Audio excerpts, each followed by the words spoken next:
Hello, and welcome to the There Will Be Dungeons Dungeon Master Q&A, the first ever of its kind.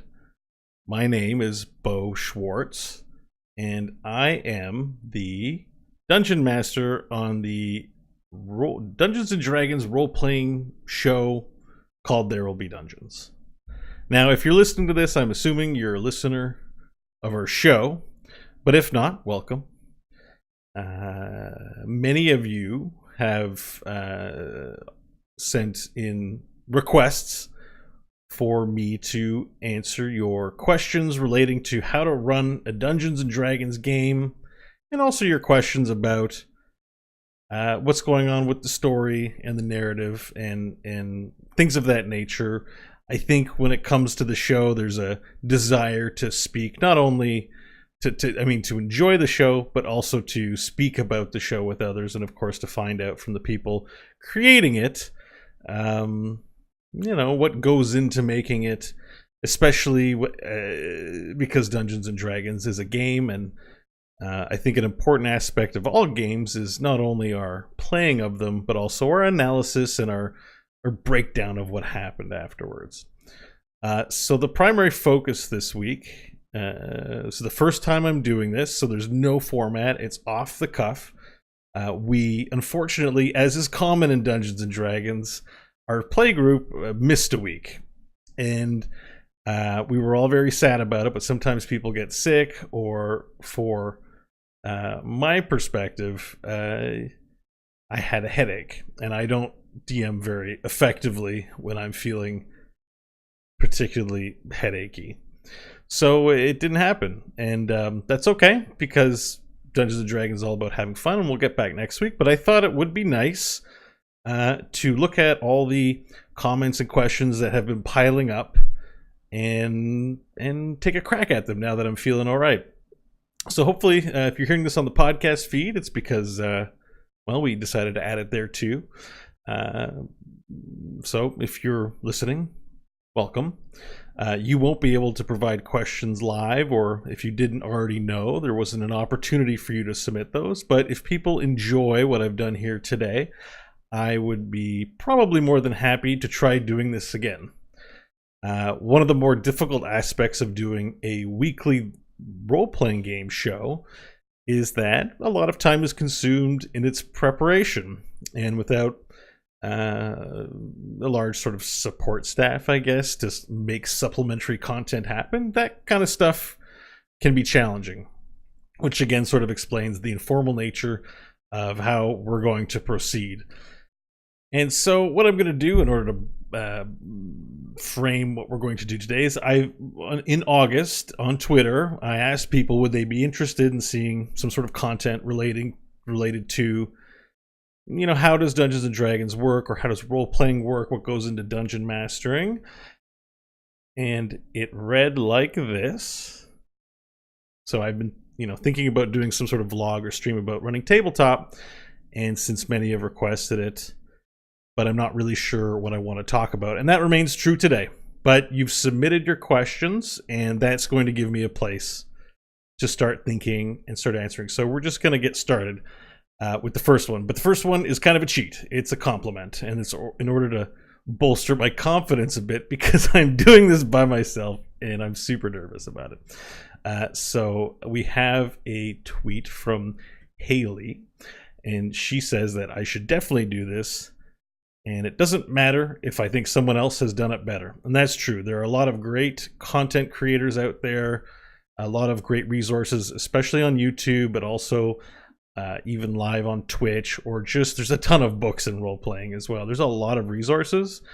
The toughest thing for me about doing this is I feel like I'm on like rung 500 or 600 in the list of people that you might consider a public facing DM, or someone who DMs for the enjoyment not only of a play group, but for people who listen to a show. But to have some of you so flatteringly say like, yeah, Matt Mercer's number one, but you're my number two. That's just like way too much praise. It's like saying someone who's learning to fly a plane after 5 hours of flying a simulator going like, yeah, you're you're the best pilot I know. You're amazing, and it makes me really nervous. But I appreciate the compliment. She says people want to know how I do it. So even if I am 500, they do want to know how Mr. 500 does it, and that it's a familiar voice. And that's true. You know, you guys don't listen to other shows. You may listen to other shows, but you listen to this show, so it matters to you. So I shouldn't be so down on it. But, you know, it makes me a little bit nervous. Now, as we do this, I'm going to be answering some of the questions from August, and that's primarily the focus of what I wanted to accomplish today. But if you're here watching live, be sure to put your question in the chat room, and my lovely channel moderator, Monica, is writing them down. And if you happen to be one of the players from our play group, asking, perhaps, John, if you're allowed to watch this, yes, I'm not going to be revealing any spoilers or creating any content for the show here. So we might get some mysteries answered potentially from some questions from the past, but nothing new or pertinent here. So everyone is welcome. All right. So to continue on, I'm going to just jump right into the first question. And again, some of these questions are going to be like suggestions on what I should do about the vlog. But Ben Swanson on Twitter, he says he'd love to see a mini vlog podcast series about world building and how far, he wants to know how far out do I plan versus how much do I let the players dictate what happens in a game. What are common mistakes you make when you're starting out? Things you tried with unexpected pros and negative outcomes. Only D&D experience is our show, so he's got a pretty blank slate. There's actually quite a few questions in there, and that, you know, there are full videos out there about probably each of these questions, if not series. But he's asking specifically for me. So how far out do I plan? I have two tracks that I work on. When we started doing There'll Be Dungeons, I planned out all 20. So in D&D 5th edition, there are 20 levels. And I drew myself an outline of where I thought the plot or the locale would be for each of those levels. I quickly threw that out after episode 2 or 3. So while I was doing that, I was planning episode 1, and part of planning out where we would be with certain levels was like, wouldn't it be cool if we do this, and wouldn't this be cool, and wouldn't this be cool? The problem is, it's important to do both, but it's important not to get married to what your long-term plan is, because I'm not writing a movie. I'm not trying to figure out a plot where I get my characters from A to B. I don't want my players going anywhere that they don't want to go. So if I am thinking too rigidly about the future, then my players and their story and decisions, they're not going to feel like they have that big of an impact, right, on what they're doing. And this is sort of the trouble I come across when I run adventures out of adventure books. Adventure books sort of assume, or wink wink, that the conclusion to the story is going to lead to some end resembling what the conclusion is planned for in the adventure. And I think, depending on the scope of your players and your game, I think that's okay, because at the heart, D&D is a game about fighting monsters, getting loot, and finding creative ways around puzzles and social interactions. Like there are very specific game beats that the game is designed inherently to service first and foremost, as kind of a simulator, right? So that's not a bad thing, but I've never been able to run my games that way, partly because most of the people I play with are very poorly behaved, and if you're one of my friends from those play groups, you'll know exactly what I'm talking about. You guys are terrible, and they like to do weird things that are not accounted for. When one of your players decides he wants to cut off an orc's penis and use it as a weapon to hit another orc or keep it as a trophy, that kind of stuff's not in the book. But if that's the kind of humor or stuff your playgroup's into, I've kind of always been into it too. I've never been like, we're not going to do that. That's A, inappropriate, or B, it's just outside the scope of the game. Like, I'm always like, okay, then that's what you do, and just work from there. I think the funnest thing that we've done in our live play groups is when I let a dwarf and a halfling. The halfling was sitting on top of the shoulders of the dwarf, and they put a robe from a wizard they had killed on, and they were trying to infiltrate a cabal of wizards by posing as a full-fledged human, but they were a dwarf and a halfling. And, that kind of stuff isn't in the adventure book, and I don't think it's the point. But a lot of the promotional materials you're going to see from companies is generally going to be wholesome and follow a certain track. So to me, you can run adventure modules, but that's sort of how I like to run my games. So back to the original question, how much do I plan? Is I have a general scope of where I think the story might go and what might be cool, but I don't plan out a specific manner in which to get to point A and B. That's up to the players. And because I have the blessing to meet with Kyle and Kristen and John and Scott every week for 3 hours, which is like, that's really hard. That can be really hard to get for a D&D play group, especially one that everyone gets along so well. I get the benefit of my time prepping for next week's show is not typically wasted. I have a lot of pet peeves when it comes to role-playing games. Wasting my time over prepping is one of them. So I get enough time to just chunk out what's happening next. And honestly, the past couple of weeks in There'll Be Dungeons, our Monday in the game took about 3 or 4 episodes. And I was kind of planning it for maybe to be an episode a day. And our rate of traversal in time in the game has been a lot longer. So I've got to adjust on the fly and keep the game interesting for the players, keep the story interesting for the players and for you guys at home. So that's how I plan out. I have a general sense of where everything's going. I have no idea when or how it's going to happen. That's up to the players, and I really just think about how do I make the next 3 hours of my players' time entertaining. So I plan it out. And I would say that for your play groups, that's how you need to consider it too. Don't overplan too much, especially with real life friends who maybe meet once a month, because D&D groups don't last. So if you plan out 20 sessions ahead and your play group lasts 2 sessions, you're not going to want to DM again. That's just the reality. It's going to be very discouraging. Okay, so I think that covers a lot of that question. Again, your question is really big, Ben. So yeah, you got a big question there. But I think that sort of covers some answery stuff for that one. Let's move on to the next one. So Noelle says on Twitter, Evil Elion, or Elion? Anyways, we know she's a regular live viewer, so hello. Having never played, she says, the whole world building part, how do you come up with what you'll have them do is fascinating to me. No idea how you do it. Well,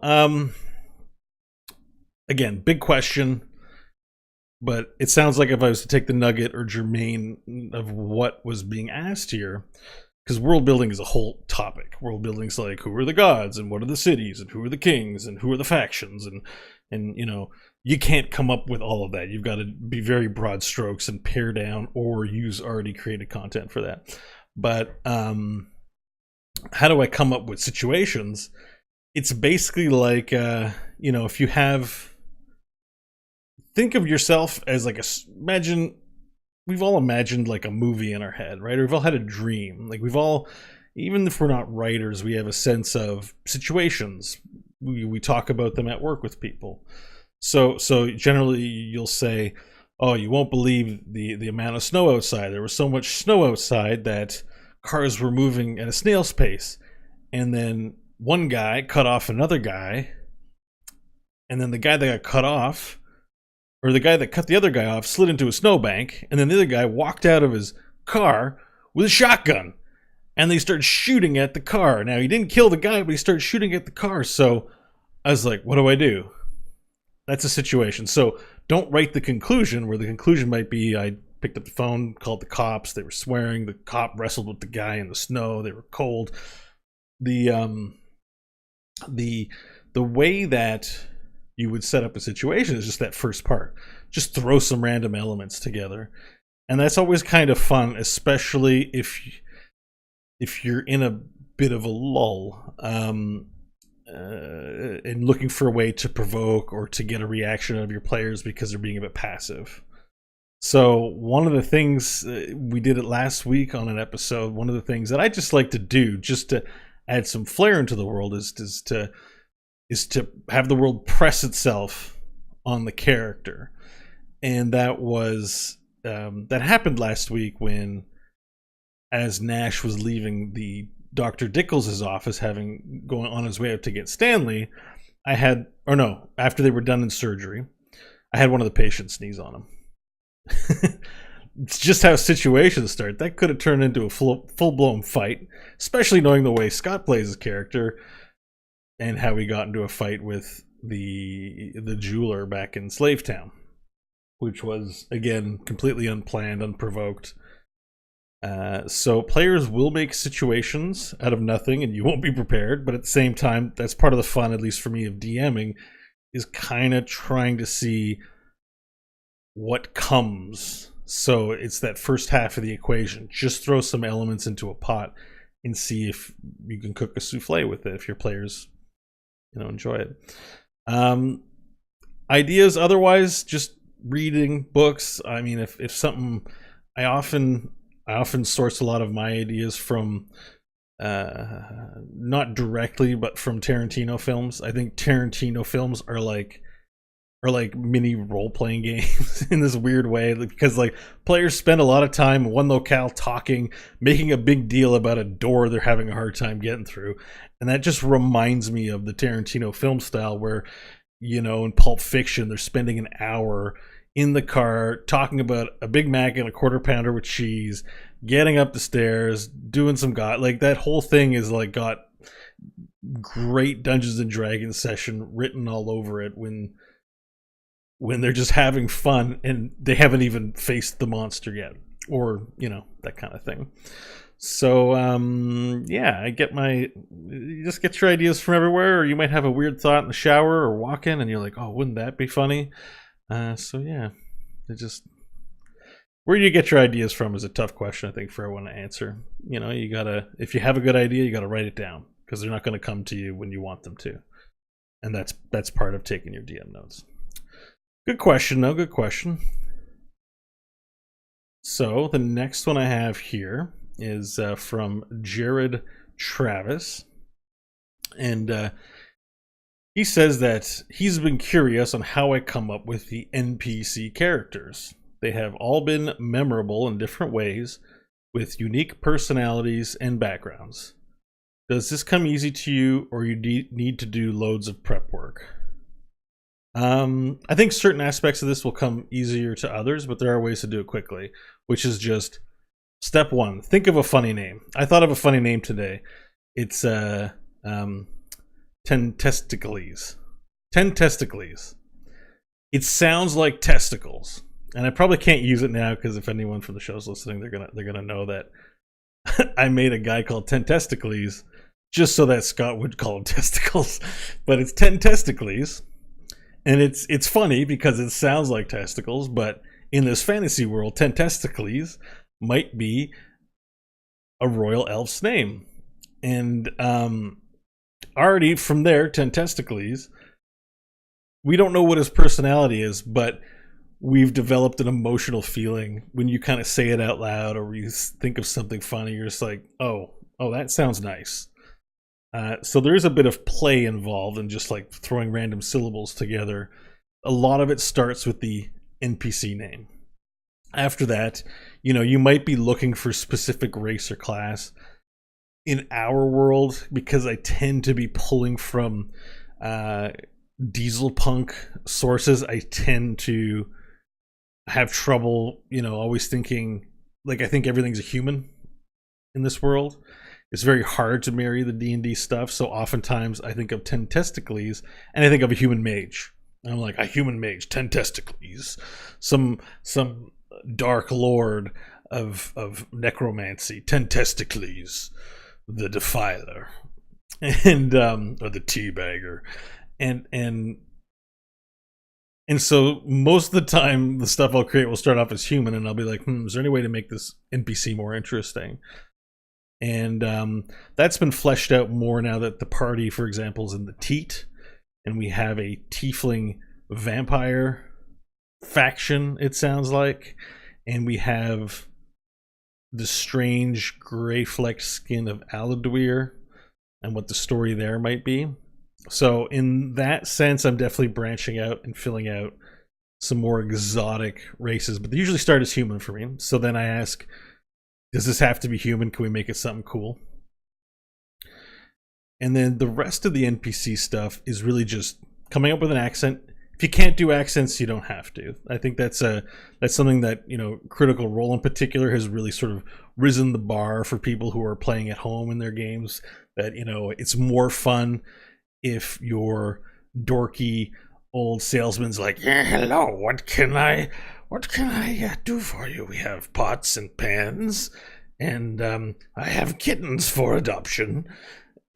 But, you know, it's all about having fun. So just, even if it's bad, just do it, because you're there to role play. Your players are presumably also behaving a little bit like their characters. So, you know, I'll try and think of, I got an NPC name, I've got race, class if necessary, or maybe what they do for a living, because, you know, reality is a lot of what defines characters in life and in our role-playing games is, are they a tinkerer, are they a blacksmith, are they a war, like, what is their role in this universe? So I want to know that, and then an accent. And that's pretty much it. The other things I might need to know about an NPC is if they are related to the main plot in terms of offering a quest or requiring the party's aid, is I might need to know relationships. What's Monsoon Cabbage's relationship to 42 Carnage? Or is he 43 Carnage? What's his relationship with Dr. Dickles? What's his relationship with the other character, the Suckmaster Din Bottlebite? You know, how does he feel about them? Don't even really need to write that down. Generally speaking, the timbre of what you're creating will set that. Does it come easy to me? The answer is yes, but it can't for everyone. It's just a muscle you got to exercise. Good NPCs, honestly, like Bok Bok is a crowd favorite, and Bok Bok, for those who may not know, is a goblin. He was left behind. The party had defended Dust Hill from a goblin raid. In particular, Varel had a one-on-one match with their mascot lizard folk. Varel was their lizard folk. They fought, and then the goblin raiders receded. They conceded their raid. They left with the goods they had taken and didn't stay any longer in this town. And everyone had gone off on their own at that point. All the heroes decided to go be moody or go have their own little solo side adventure. And I guess saying go be moody, when I say go be moody, I mean go explore themselves individually and have their little tasks and split off from one another. So what I did in the case of Varel was that his character is to be one of the toughest to sort of satisfy, in terms of I'm kind of good with the rogue business and I'm kind of good with the other stuff. His character has a very spiritual side to him that wants to commune with nature, essentially. But communing with nature, which is not hard in a traditional setting in the desert, remains quite challenging because there isn't anything anywhere. So at that time I was like, I didn't have anything for him to do. I'm like, you go out in the rocks, you go look around the rocks, and I think he was looking for something. So I just in the moment said, "Oh, they left behind a goblin." And then I made up the name right there on the show. I didn't even have that name planned. It was Bok Bok. He sounds like this. And I made up the voice of the spot. It was a hit. People loved it. So I'm like, okay. So when players kind of like, as part of it, sometimes NPCs fall flat. Sometimes they're just not feeling it. And when you're doing zero effort and you need to come up with a throwaway NPC, you know, like they all like players laugh when I do my dwarven accents, like Shunti, the dwarven fountain master. You know, everyone's like, oh, it's hilarious, but they really liked Bok Bok, and Bok Bok stuck around. He's become a ward for the he's become a ward for the for Varel, essentially, and you know, people would have their heart broken if anything happened to him. So, yeah, I mean, does it come easy to me? Yes. It doesn't take loads of prep work, honestly. If you do the above steps, come up with a name, race, class, tone, maybe sketch him in your head what you think he might look like or any interesting details. Very point form. When you're in the middle of playing a game, you're not going to want to read a block of text. To be like, hold on, everyone. I just need to read this page of information so I know what this person looks like. You really just need a broad sense, and then everyone's collective imagination at the table will fill out the rest. And Kazumi in the chat says Bok Bok isn't throwaway, and of course he's not throwaway. But the idea that NPCs come up all the time, that if something kind of just grabs them, it's just like, I just came up with that. So, you know, that's you just get better and better at it with practice. And it can be tough.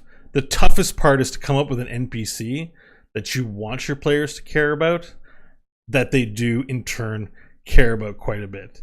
No one gives a rat's ass about Tedna, and I thought for sure otherwise. That was a reaction that didn't quite go as planned, and it might have been in my performance, or it just might have been that the parties had enough of taking care of people, and right person, wrong time. I don't know. That's for them to answer. Let's move to another question. Thank you for that, though. Sorry, who was that? Jared. Thank you, Jared. All right. The next one is, I think you pronounce this Matthias. It's Mathies. Matthias, I believe. As an aspiring DM myself, he says, I would love this, I guess in reference to doing some content like this in supplement to the show. It's not so much that you have to do something no one else has done, but I listened to your campaign and therefore am interested in your thoughts on why and how you construct the narrative. So this sort of covers ground that I think I've already talked about quite a bit, but just to give Matthias his own answer. The why part of coming up with my own campaign is because, again, for the reasons I sort of outlined earlier, I don't like adventure books because they have a very linear path in terms of, if my players decide to go off the beaten path, I will have to go out and collect more information or fill in more information. And it's kind of more satisfying on a DM perspective to have that sort of that canvas be open. I guess because basically if I'm playing in Forgotten Realms, or if I'm playing in a Dragonlance setting or something like that, if there's a thieves guild in that world, then that's what that world has. And we live in the day and age where a lot of people might play in those worlds, or might have a relationship through video games, through art, and through other role-playing sessions, as well as all the novels, of what all that stuff means. Dro is what's his name? Drist Duerden is a big popular character. I mean, I know virtually nothing about Forgotten Realms except for the broad stuff I might have played in some video games. I'm not interested in knowing that stuff, to be quite frank. Like, that stuff bores the life out of me. And it's not because that stuff isn't good, and that's not because for you and your campaigns that might be what your particular stripe is. It's just that it's much easier, rather than having to read some information about an order in the world of Faerun, and then get it right at the table is just stress I don't need. Where I can sit down and be like, okay, what do orcs do in future Earth, in our world? And there will be dungeons. They believe in Jesus Chrome. Great. So they're spiritual. What else do they do? Well, if they're to have value in society, they have to live with honor, and then but they can only earn their honor by proving their strength through rites of passage, which never really got explored in the game, but it involves being strapped to the front of a car that drives the desert for 2 weeks straight without eating. It involves pummeling someone in the rusty cage. And the last step, actually, it involves having chrome poured on their body. So becoming one, or sort of, it's their way of honoring Jesus Chrome by bringing the chrome, bringing the life to the chrome. And so I'm like, that's cool. And if I need to change it because it's not explored in the game, then I can. And the other thing I kind of like about doing my own campaigns is that, let's say I have a character and he comes up to the party and he says, this is what the Kuromokishi is about. And then I want to change it. Well, in the Faerun example where I've got this thing, it either is the thing or it isn't. But in this case, I can kind of be like, well, that guy was a quack and didn't know what he was talking about. Or, the few orcs you met were misguided orcs. Like, I can fill in further details, fleshing things out, and just own that better. That to me is more fun. Otherwise, I have to study. And there's already a lot of studying that goes into, running the game. And so that is my particular take on why I like coming up with my own stuff. Or with 4th edition content, they had this points of light philosophy, where in 4th edition they'd release adventure content, but the adventure content was lore agnostic, I guess. So you could plop Pelor, the god of harvests, into your campaign, but it didn't have to be. You weren't in Faerun. You weren't in. They used Nintir Vale, I think, as their place, but I just called it something else. Like, I just could take what I wanted from it and just fill in the questions as they needed to be answered. But then again, I've never had the kind of group to play with in real life, and even on There Will Be Dungeons, where there's, for some personalities, a need to know what all the information is as a player before I can continue. People generally sit down at the table and they're like, I want to kill some dudes with my big fire breath. And if that's the case, less is more in a D&D setting. IMHO. So thank you for your question, Matthias. Again, some of these questions you'd spend hours answering them, but I think I'll settle on that. Okay. So next, Blake says, DM notes. What do your DM notes look like? Bullet points, short paragraphs, full story. I find myself writing way too much detail and never get to share most of it because the story shifts so much. Just some pointers would be great. Keep up the awesome work. So,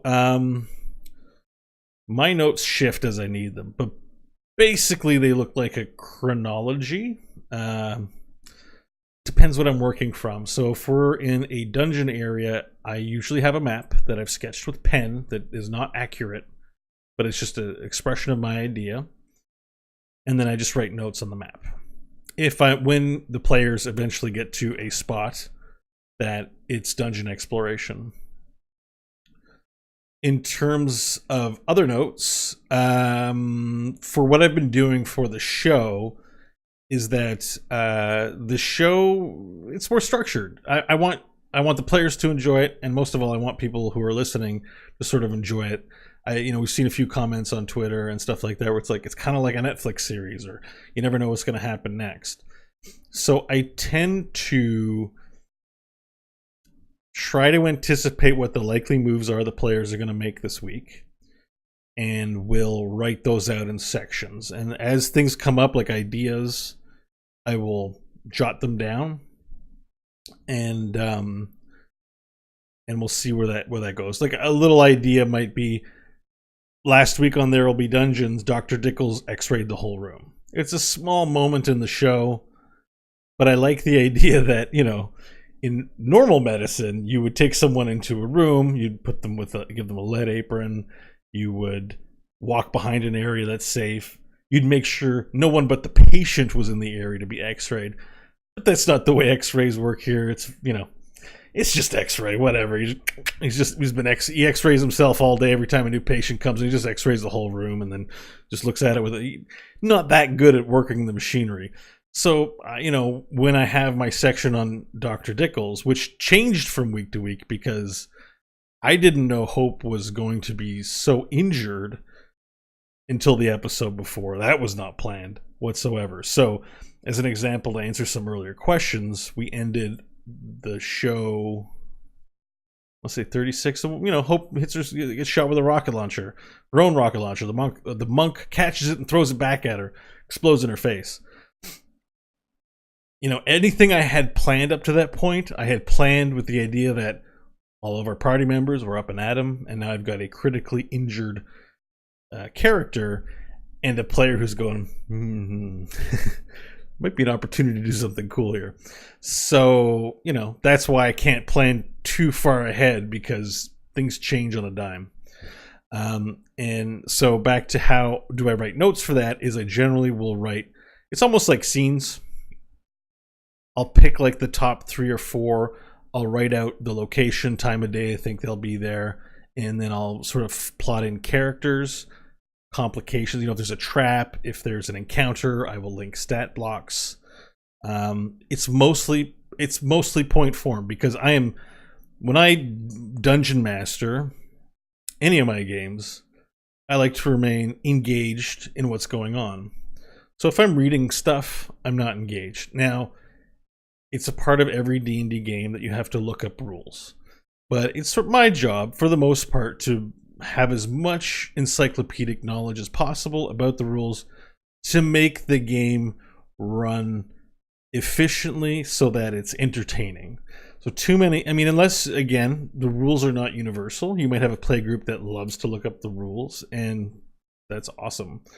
But for the most part, with the short attention spans I've had to deal with, if player A and me have to look up a rule to determine the outcome of something, oftentimes player B and C start talking about work, or start talking about some movie they saw, or they're unplugged into the game. Now, a certain amount of it is etiquette. Don't have to do this on There'll Be Dungeons. Everyone has great podcaster etiquette.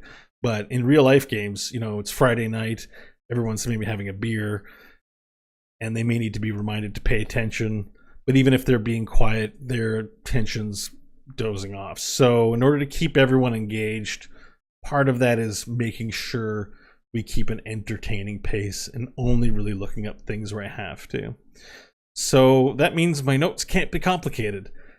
It basically means if my notes are complicated, then before I start the session, I'm reading I'm reading my notes, and not like just trying, not like commit to memory, or just get as much of it in as I can. And if I miss something that I thought was supposed to happen because it was in a note, that's okay. For everything I miss in a note that is in a live show, I come up with something on the fly in the show that entertains. So point form, keep it simple, and link yourself those useful stat blocks. That's the toughest thing, is as soon as combat starts, you want to keep things brisk, and you forgot that your creature has this cool ability that he didn't use the entire fight because he didn't have the stat block handy. So put earmarks in your books, or however it is you do it in paper.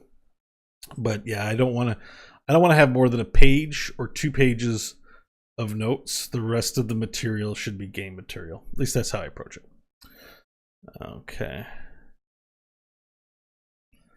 All right. So next, Toby asked me, I agree that there are already lots of DM content out there, so something I would love to see from you is behind the scenes stuff from There'll Be Dungeons. How did you deal with some of them curveballs the team sent you? How did you repurpose an encounter they skipped at first, etc., etc.? There's plenty of that happens from the players. Trying to think of one that just jumps out at me. It happens often enough. The biggest one, the most memorable one, honestly, was was Nash fighting with the jeweler.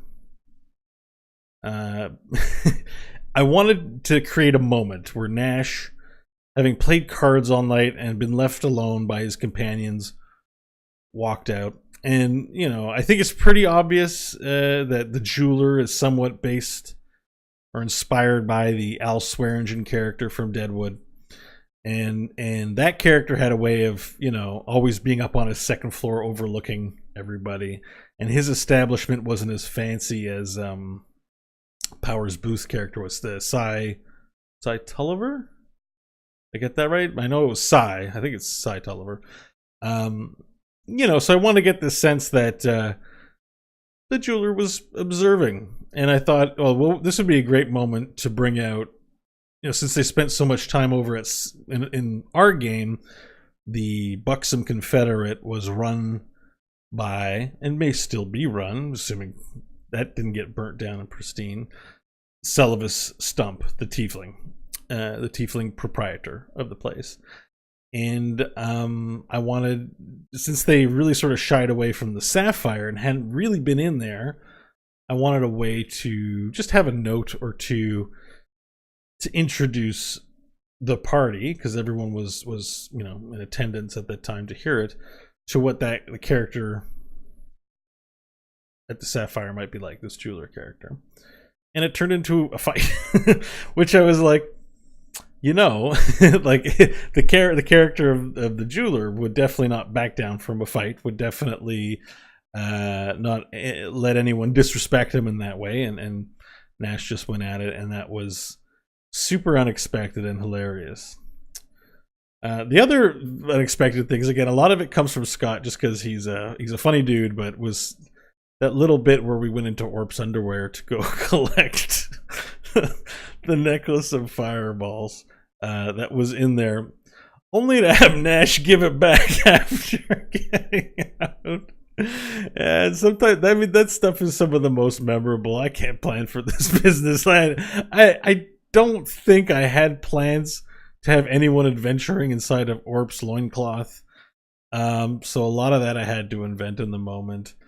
How do I deal with it? It's, to me, an aspect of role playing that I know it does get mentioned, but I feel like maybe I don't see as many videos about it, is the improv side of what group storytelling is, which is, on one level, the rules are a simulation of a certain aspect of, men and women aspiring to be greater than what they are and fighting the forces of chaos and evil and earning rewards and gaining in strength by doing so. There's that simulator side of this war game. The other side is having fun doing improv, and improv is all about, yes and, as our friend Tobias Funke on Arrested Development. yes and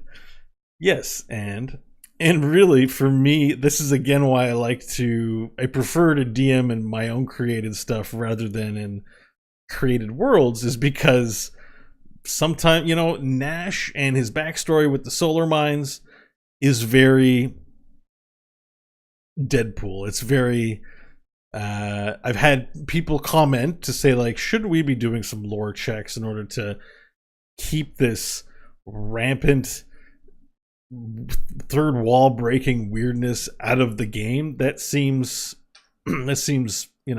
game breaking or enjoyment breaking. And I'd really like to give, we said this on the onset with Kyle, Kristen, Scott, and John, that because we're creating our own world, I want the players to feel that they can create in the space too.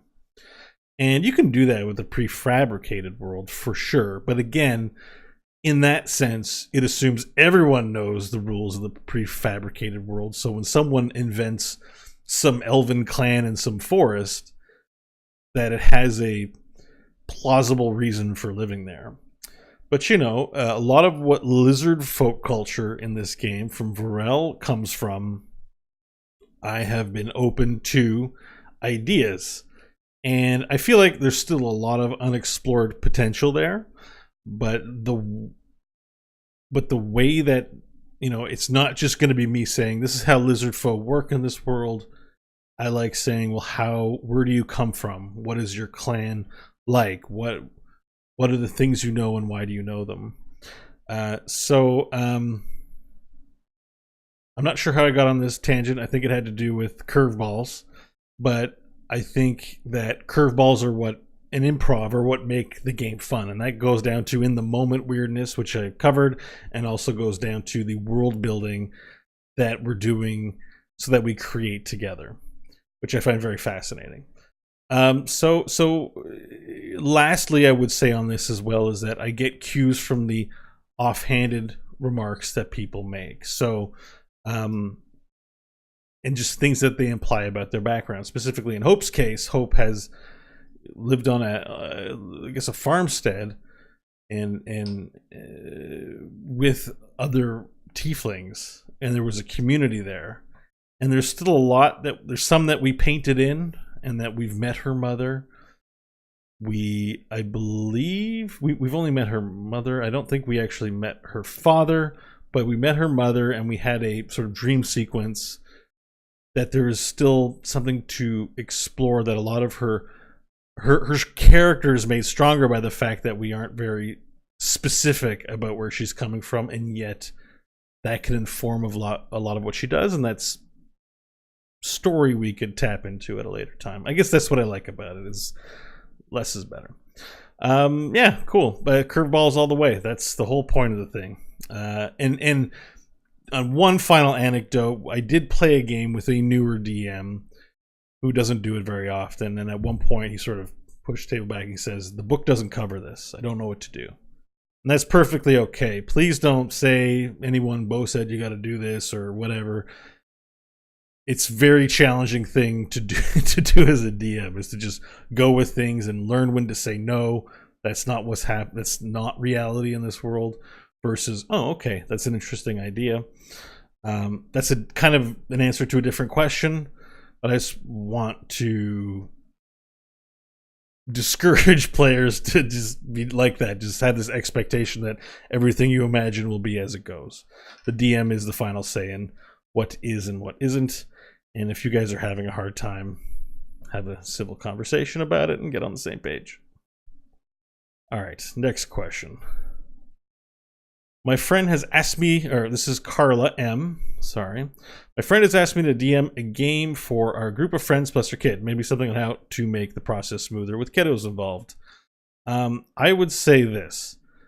I'm sure I've been DMing since like junior high school at least. I don't know if that's the age range of kiddos you have, but in my experience, kids are way more imaginative and, on one respect, I guess, easier to play with as players. So they're not going to be bound by rationality.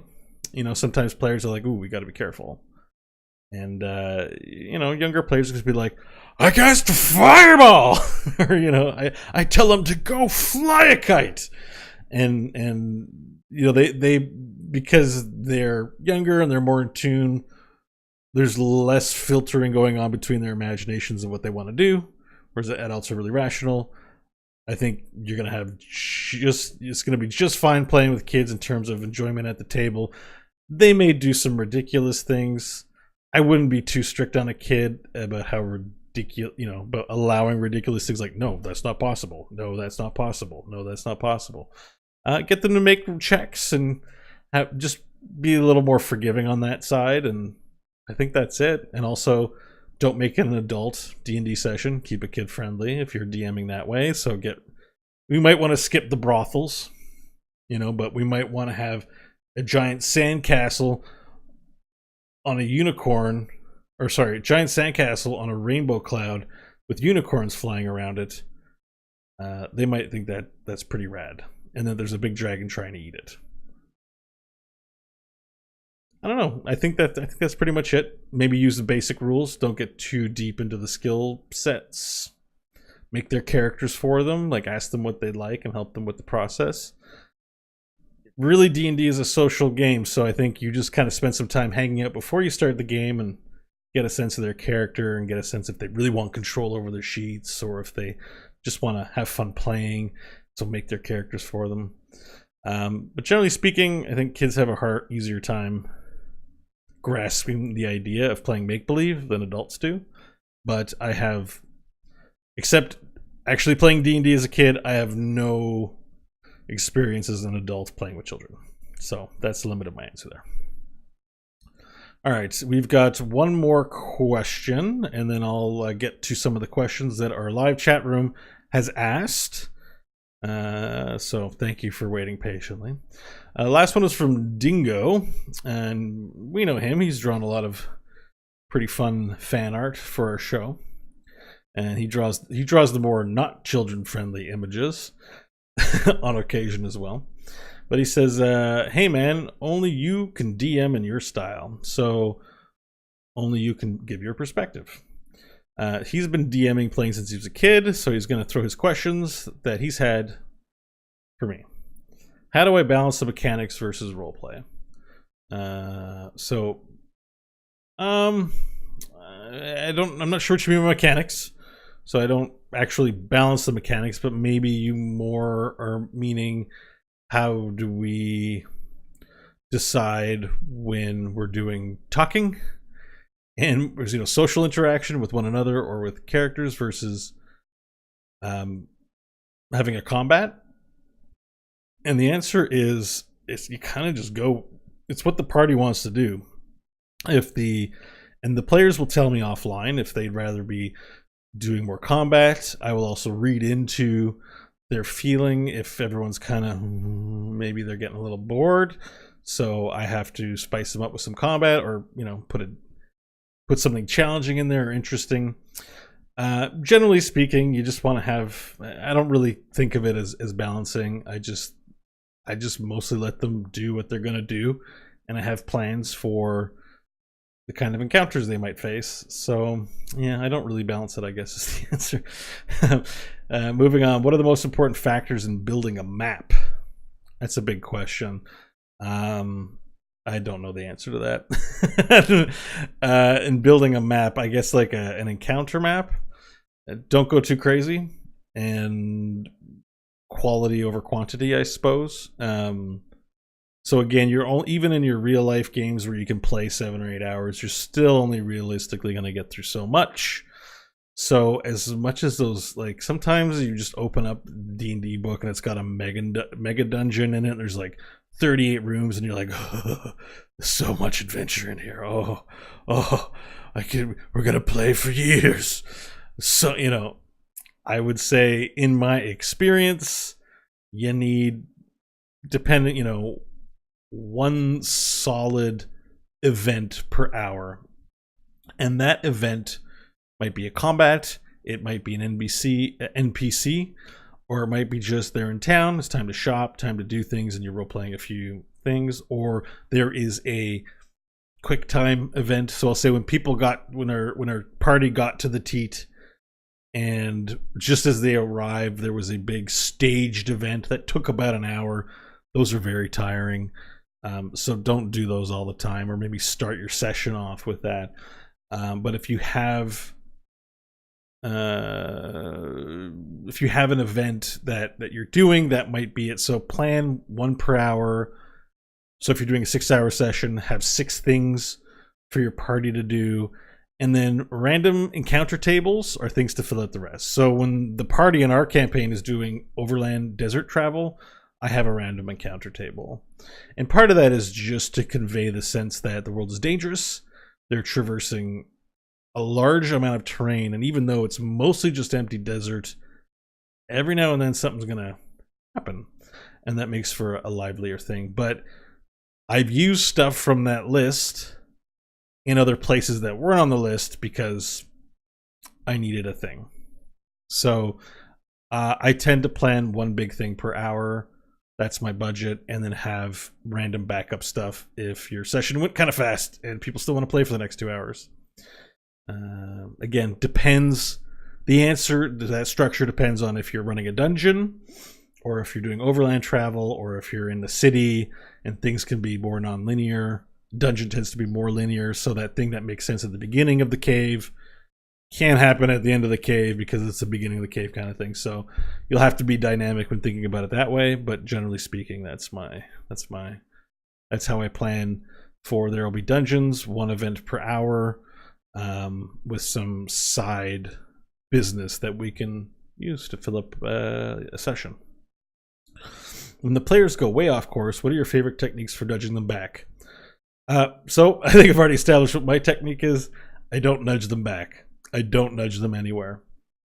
The players, and this is information that I don't mind sharing, I think it's okay. The players, I've anticipated. So right now our players are in a place called the Teat. Also been revealed to previously been known by its tiefling inhabitants, as Tiet Kala, that there are that the players have arrived in this place, and that the object that they are looking for, which is first of all, they're looking for Acrimonikar Jolt Eligos, because she matches the description of what her mother told her from beyond the grave in the Weir, was the person who attacked their village, murdered everyone including her mother, and sold her father into slavery, or kidnapped him and brought him into slavery. That she's been dead set this past decade on revenge, just meaningless, just wandering around, killing whatever, trying to find anything, and then being lost to despair when she slowly sort of accepted she'll never know who did that to her parents, and just sort of hating the world and finding some consolation in repairing equipment. Machines can't betray you or hurt you. And now that she knows who she has to go after, that's what they've come to the Teat for. The other side benefit is that Ketobel Praith, the soul broker from the Weir, has revealed to them the location of powerful demonic artifacts from before the Scorching. And it just so happens that she possesses the ones that intended for hope. So a lot of the reason why our players are in the Teat is for that reason. Now they have to get into the castle. So if I had a plan for them, a specific path for them to get into the castle, then the implication that I have to have techniques to put them back on course is needed. And sometimes people call that a railroad campaign. There's totally nothing wrong with it. I just don't play D&D that way. That's just in my sense. I considered, and I think the options are closing off as they spend more and more time in the Teat. I had considered up to 10 ways that the party could gain entrance to the Teat. There are probably more than that. But I anticipated and left breadcrumbs for, breadcrumbs is just character names. Chief Penelope, the Chief of the Teat Guard, was introduced at various times. They've never met this character, but they know there is a Teat Guard, and they know there's a Chief or a Chief. I think Chief is just their local mispronunciation of Chief. That there is one available. That maybe a lawful good paladin might walk into town and say, "Who runs this place? I'd like to speak to the authority. I require entrance into the castle in order to confront someone that must be brought to justice. Take me to the Teat Guard." That's not a character we have in the party, but at any point our party may decide to do things a little differently. Who knows? But I did anticipate that, not exactly how I described it, but that the players might find themselves speaking to the Teat Guard, earning the trust of the Teat Guard, becoming loyal protectors of the Teat, and becoming so indispensable that perhaps the Suckmaster would like to meet with them. Completely possible. But our party tends to get into town, and they tend to be like, "Whoa!" They don't like the establishment, and that's just where they go. That's the player's decision. It's not mine. So when players go way off course, my answer is there is no course. It's just a big field, and they got to find their own way, which I think is kind of harder. Which I think is a pressure I put on my players. But I don't. I always try to be positive and reinforce yes and. So if I've got to say things like, you guys aren't really playing the game the right way, that's a feel bad moment. I don't think, and I just think it takes agency away from the players playing the game. So that's not my philosophy. What do you pull from in your life memories to create NPCs, ticks, voices, and motivations? What do I pull from? I mean, I probably pull from memories and stuff. Just as you said, there might have been something that comes up. Nothing specific comes to mind. But what I if it isn't already evident on the show, I like A, gruesome murders. B, I like things that make people uncomfortable. So I didn't even plan it, but at one point Dr. Dickles is just having a bit of an epileptic seizure. I just think it's funny. That's just my sense of humor coming out in play, which is like, if I can make someone feel uncomfortable or do something gross, I kind of like doing that. I was kind of like that as a kid, where if it was a grade 5 and somebody like, oh, people who pick their nose are gross, I'd be right in there picking my nose, going like, look at me, I'm picking my nose, and then fling the like. I just kind of dig on grossing people out and being that guy. So I think in terms of ticks or voices, it's that's just personality, and I think different DMs will bring their personalities to bear on the different things they do, different characters they embody.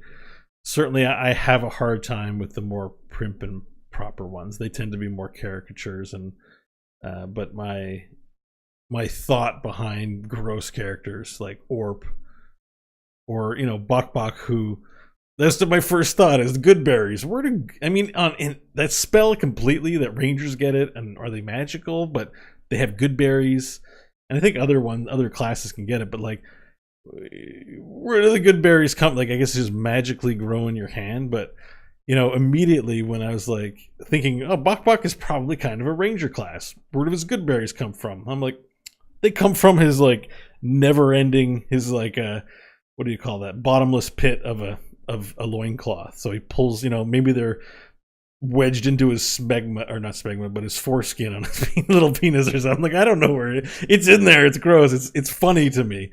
So that's why I think of those things. And so the last question that Dingo asks is, what's your favorite magic item that you've created? Well, I do have a favorite, and I can't reveal it yet. I don't know. I actually kind of like the Dragonheart of Kaz Desiree that I made for Scott. That's like, that one's not number 1, it's number 2. I think maybe I'm confusing favorite of all time for just things I'm excited for in the game, because I made some pretty cool stuff for the campaign, and they're just not being used. I think. See, the thing is like with some the magic items that we do for There Will Be Dungeons are kind of extensions of the expression of the character. So like Moss Storm, which Varel just picked up, and it's not a magic item. I have it classified as rare, but it's imbued with the technological advancement, which makes it essentially a magic item, even if it's not literally a magic item. Is that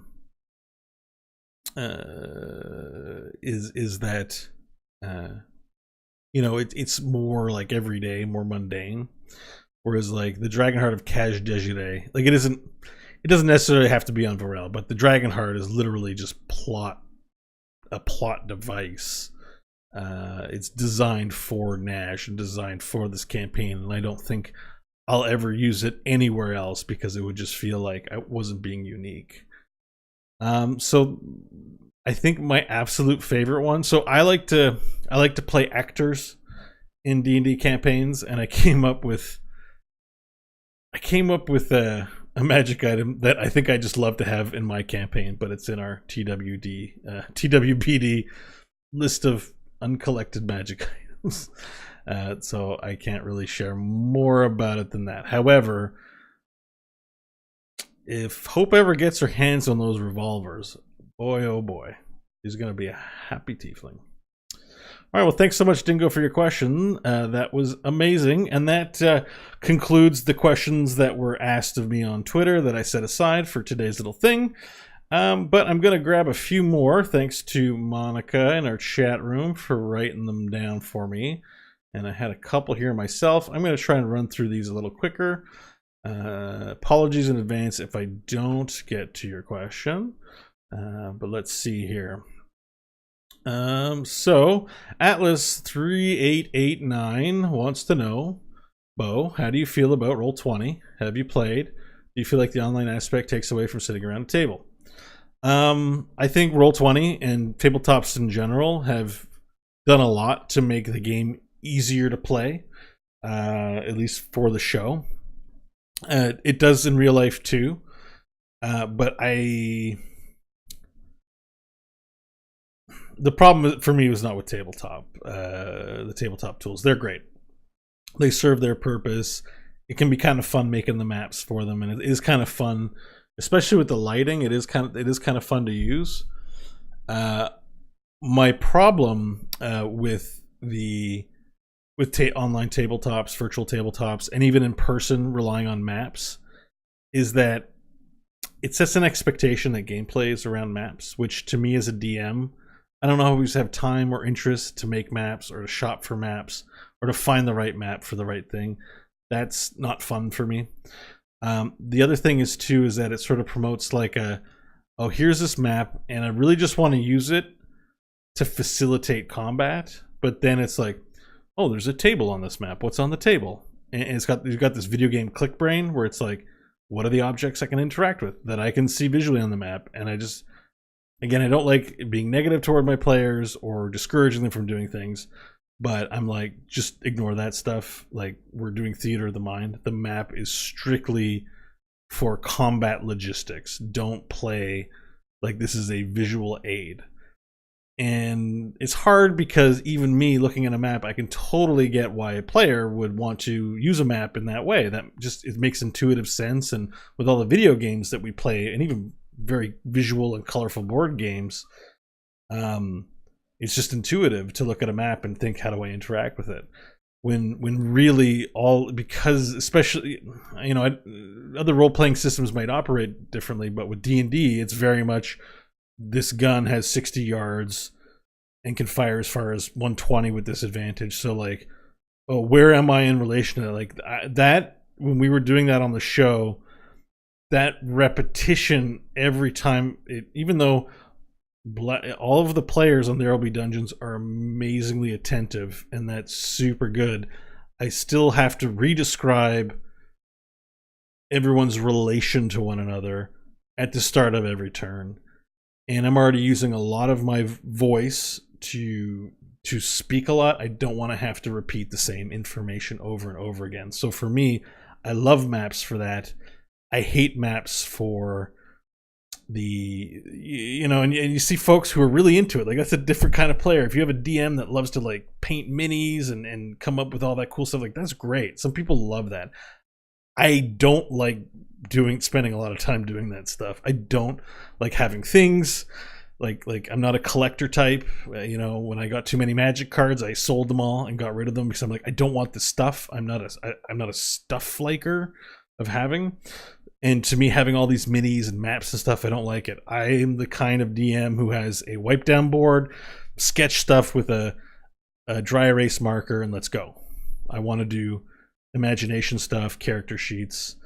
I do not want to. I want to do as little as possible with visual stuff. And for me, Roll20 is a little bit like I'm spending a lot of time doing a lot of nothing, even though it's very, very useful tool. I wish I had a nice way to do the dry erase marker, almost even with a Wacom pad or something, where I could just sketch out the map and have everyone play like that. So, yeah, Lord Shaper even says, I can base some minis for you. And I'm like, no, please do not waste them on me. I generally don't like collecting and having things. It will find its way into a garbage, and it hurts me to know that if you knew that, it would hurt you. So that's not my nerd stripe. Next one, Lord Shaper actually asked a question. The main question I've had is what made you take D&D out of the fantasy genre? Real talk, fantasy's kind of boring. I'm not gonna lie. I've had my eye on the Cyberpunk. There's a new version of the Cyberpunk 2020 game coming, Cyberpunk Red. I'm intrigued by the Star Trek role-playing game. There was I think Kyle was talking about another one. I can't remember which one it was, but it also was I believe a science fiction based one. I can't remember what it was, but he was talking about it. Well, I don't have it here, and who knows? But oh, I know. Yeah, I know what it was. It's Warhammer 40K. There's lots of Warhammer games. I'm more dig science fiction. So I'm not. So Shadowrun's being mentioned in Starfinder. I'd have to try those. They intrigue me. Ideally, I'm not as into fantasy races as others, and again, that goes back to whenever I make an NPC for the RB Dungeons, it always starts off as human. Because the other thing, when I was talking about Scott getting excited about it, is that we all know how much he loves Mad Max Fury Road, and I'm like, well, Scott wants to do a D&D show. It's on his network. He's banned from talking about it on other networks. What if this was the Mad Max show? So a lot of my source inspiration, I went back, I watched all the Mad Max movies, and I got a lot of inspiration from Dieselpunk. I flipped through and read a lot of the Dark Sun business. Because Dark Sun, that's a campaign setting for Dungeons and Dragons. They have a lot of very cool and unique looking monsters that I am hoping to incorporate at some point into our campaigns. Some very gross, disgusting monsters. I'll be honest to say, because there isn't a true Mad Max human and mutant sort of only role playing game that I really knew, and I was more familiar with 5e, I decided to go with 5e. Part of the reason I incorporated all of the other races into the game that we're doing is because that's just kit and caboodle with using the 5e system. So I had to marry it at some point. And I think dragons are pretty cool, and it makes for, when I started thinking of the lore, I thought demons are going to be important. There's skulls and demon heads on these big diesel vehicles, so they have to be a factor somehow in this world. And the dragons to me they're dragons, but they're aliens. So the dragons are sci-fi aliens in our campaign.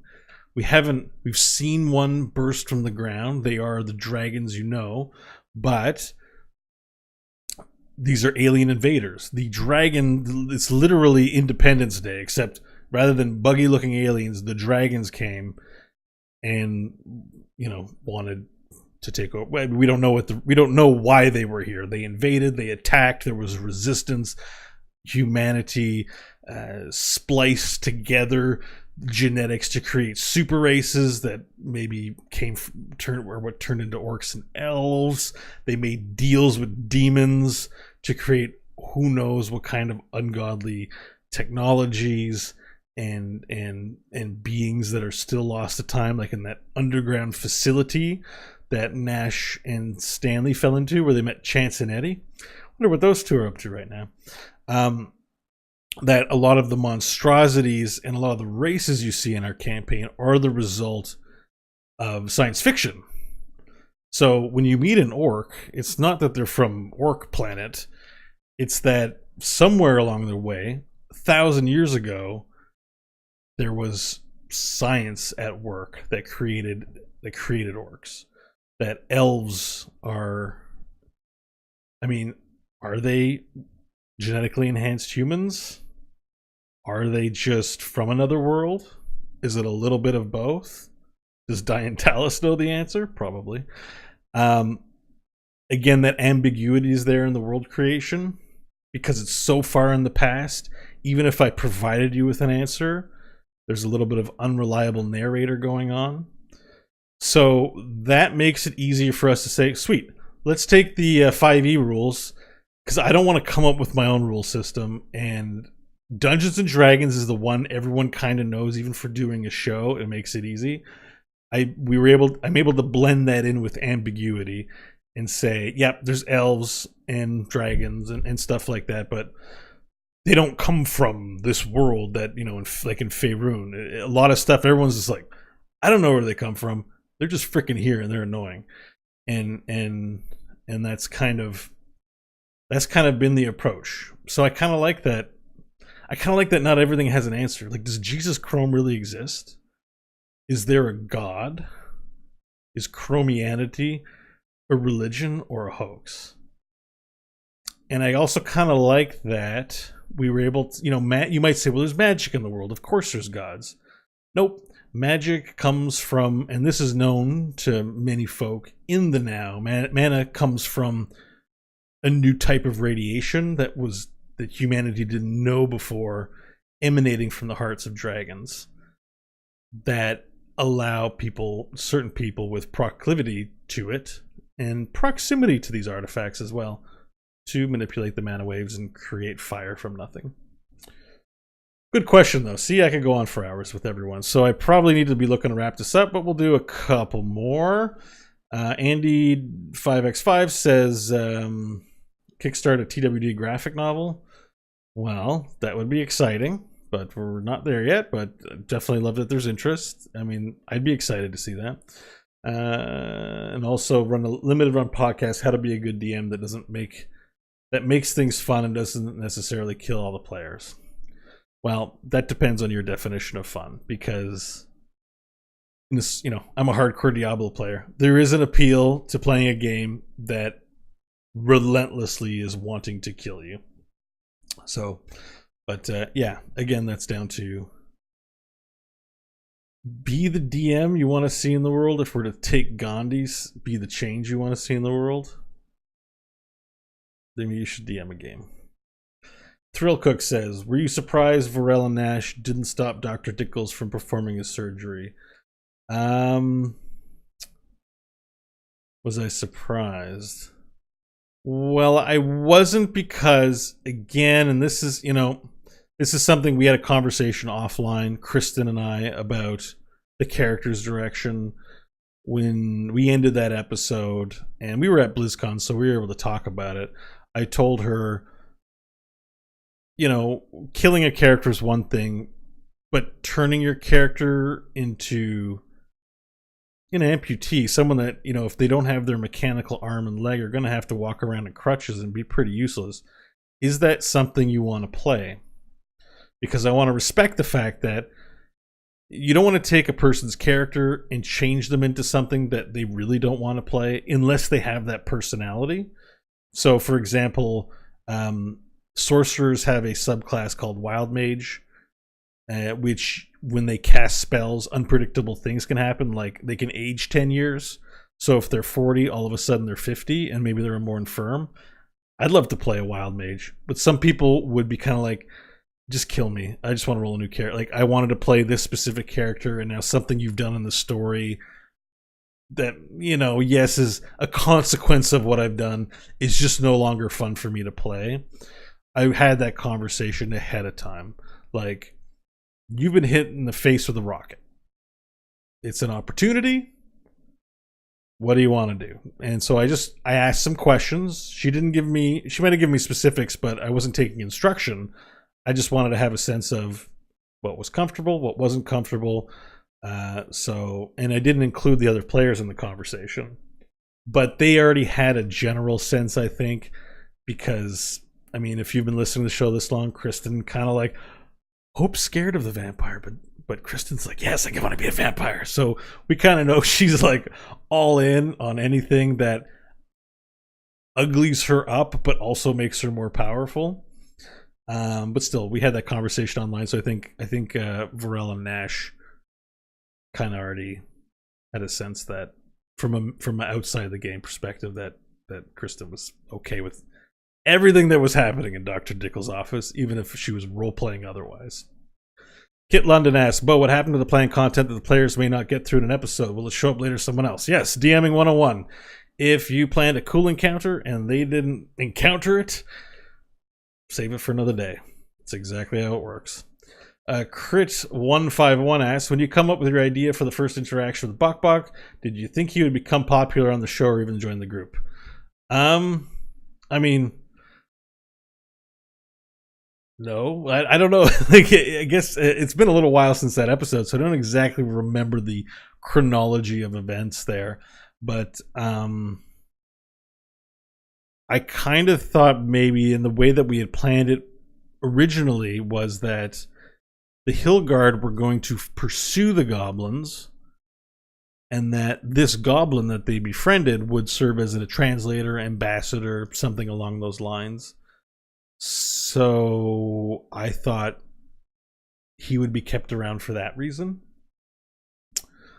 And I believe when the Kuromukishi and the Toyota host came to the defense of the goblins and detained them and brought them to the Rusty Cage to face justice, that I realized people kind of liked Bok Bok, and then they were stuck in a place without Bok Bok. So I'm like, there's a fun character, why not bring them back? People love Meister Softhead. All right, Atlas again asks, Bo, if you're looking for questions, does the fact that you're creating a story for a podcast which is broadcasted change whether you feel like you want to go with the story? I think I answered a little bit earlier. I make a framework for what's going to happen next week, and I want the players to do what they're going to do. So the story is really their decisions.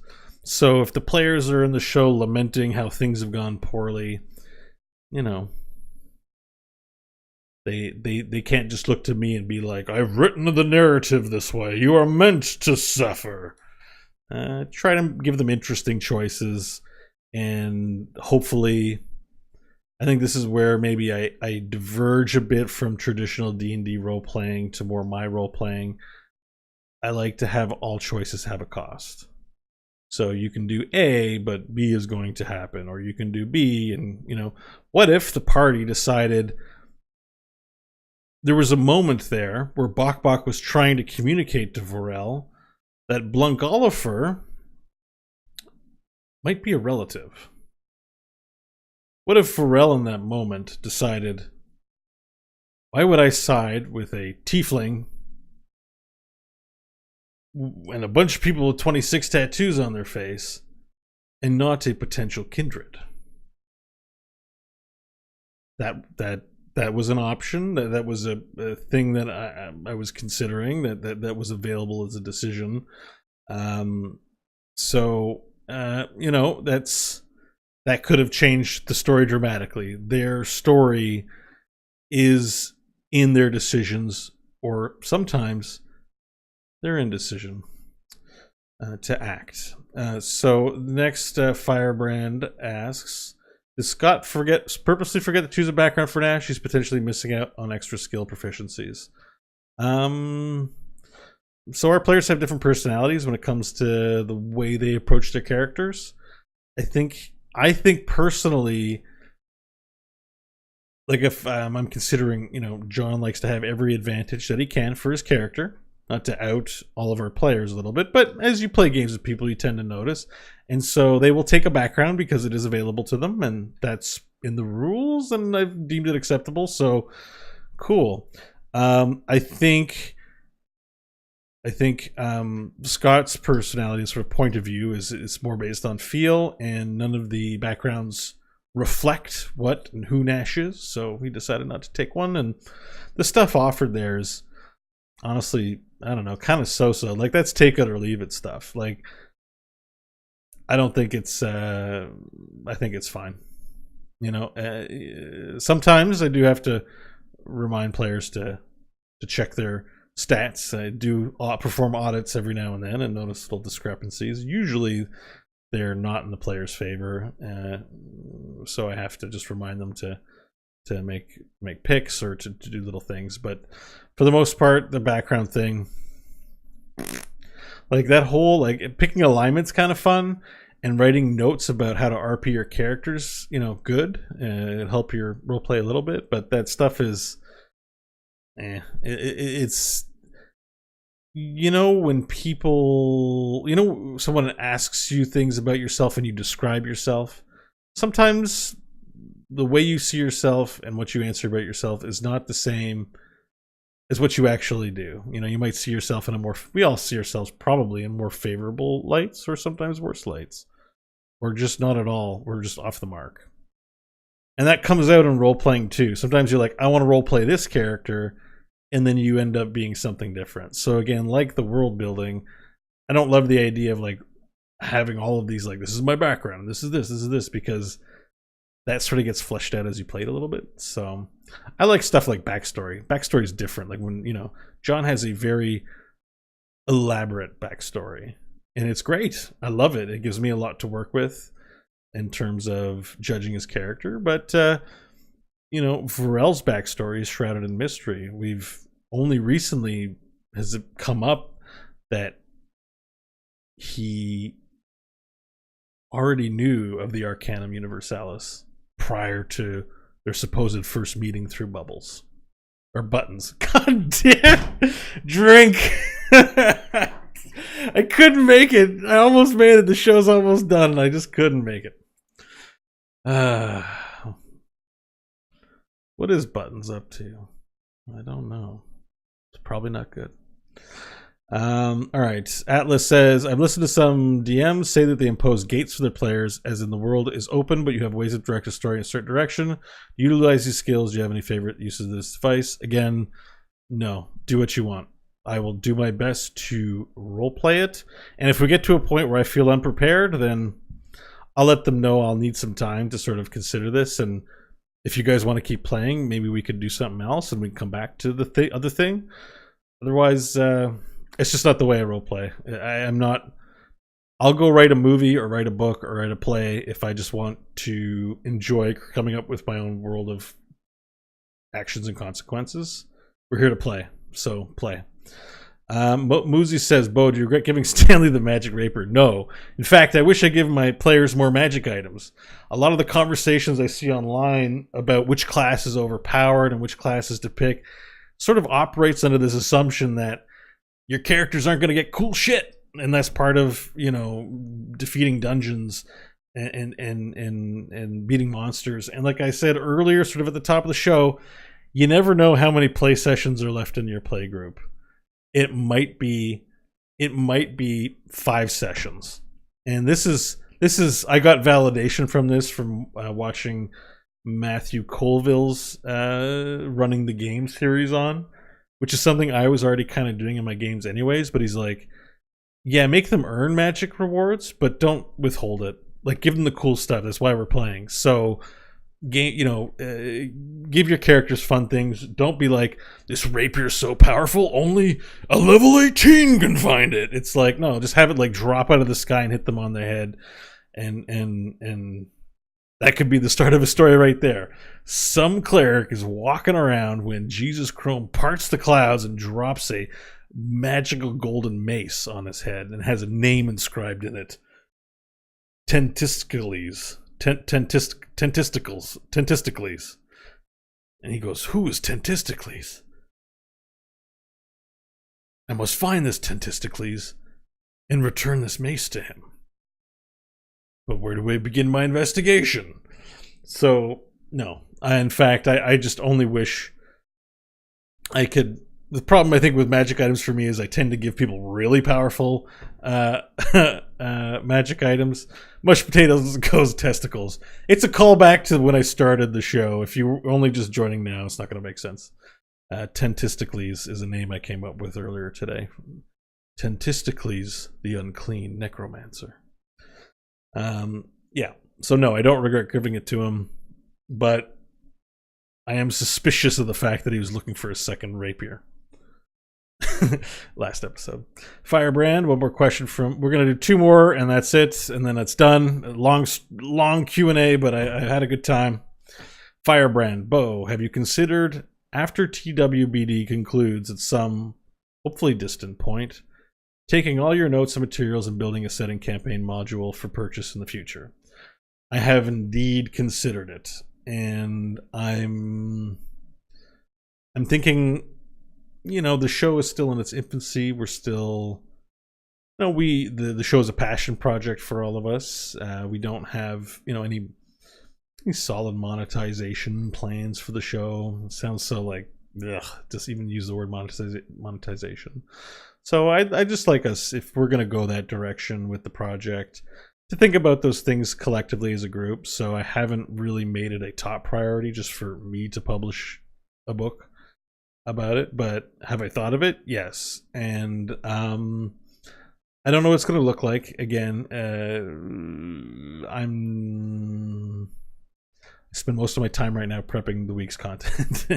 And so, finding some time to do that would be something I'd have to do first, like come up with a plan, like schedule for writing, getting the project underway and seeing where that takes me. I think maybe, and I'd love to hear feedback on this. I think maybe what I do for a first project is something small, like a campaign module sounds large, like even just a one shot, like an adventure 16-page thing, maybe something very small. But if we got some artists to contribute something and make a nice little collector's item, I think I'd be really into that. That's sort of where my head was at. And also, I've written things, but there's no way I've published, a 200-page manuscript. And these D&D books are not light on text at all. So I wouldn't want to start with a project at 11. I'd want to do something accomplishable, I think. But I'd love to hear people's feedback on that, if they think that's something that they would that they'd be interested in. Again, it's just, I would view it more as a collector's item, maybe, or something to celebrate the game with, but also have something useful in there so you can run your own diesel punk D&D setting. I think it's tough for me because, like I said before, I don't like using other people's stuff, and then I'm like, yet here I am going to make an adventure module, and I'm like, how do I do it, but do it in the way I like it? I'm thinking about it. Last question from Revendon. That's John, who plays Stanley Billings / Diantalus. Or is it Deontalus? Deontalus. He asks, question for Bo. Stanley or Diantalus? Asking for a friend. That question's a trap, and I can't answer it. I have to remain an impartial party. I like all of the characters, and I think if I had to lean one way, I'd have to lean Stanley. Only because Stanley is 100% a John creation, where I feel like Diantalus is something I thrust upon you. But you've taken that thing I thrust upon you with and held it high. That's how that works, right? All right. Well, that's going to conclude it. Thank you so much, everyone, for asking all these wonderful questions. Chat room, any semblance that I've had of writing down questions as I was speaking was horribly misguided. So thank you very much, Monica, for being here to help me sort that out. You did a fantastic job. So, give her a virtual high five over at what's your Twitter? Is it at Wicked Kitten? Wait, we're gonna dox your. It's not doxing, but we're gonna tell people what your Twitter is as soon as I can figure out how to do that. I don't know how to do it. All right, I think it's oh, there you go. At Wicked Kitten 13 on Twitter. There you go.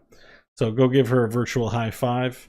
If you're somehow here and you don't know what this is about, but we're interested and want to know where the campaign is, go to therewillbedungeons.com.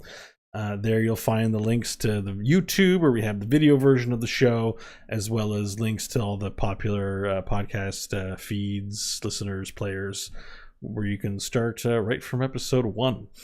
And finally, shout out to Dersham. He runs the D&D Wiki. It's a fan-run Wikipedia page. There's a lot of great fan art on it. The link is there as well, and you'll find some of our campaign assets on that site.